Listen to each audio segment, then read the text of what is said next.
Alright guys, here is a thing of beauty. This is my crankshaft, which was turned 10 over, and it's absolutely beautiful. It's like a mirror. Can you see that? Look at that steel.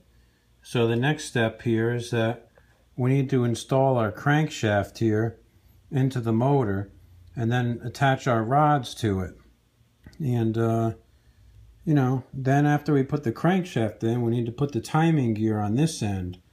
And that's our next step. So first we'll put this in and put our bearing plate on the back end of the motor here. And that oil seal will go over this big end here. And we'll be in pretty good shape here, almost done. Well, I had to pull the rods out to get the freaking crank in, but it's no big deal. I'll just put them back in again. So anyways, we got the crank in. We got our bearing plate here with a new gasket and a new seal. And now we're going to mount this bearing plate over this end here, like so. And a couple bolts, and we'll tighten them up, and the crank will be secured. And then it's off to the rods again.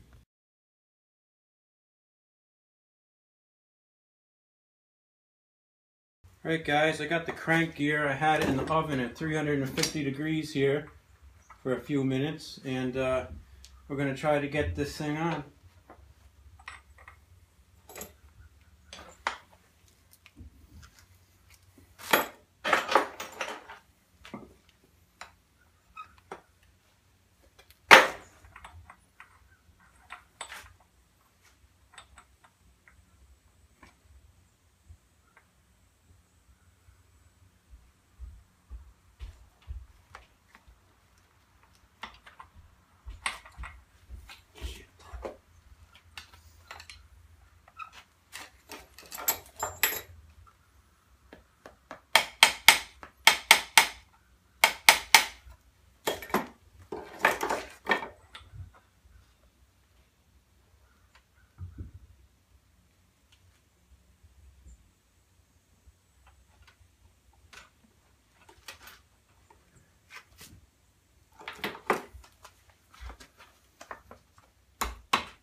Alright guys, so I got the timing gear on the crankshaft.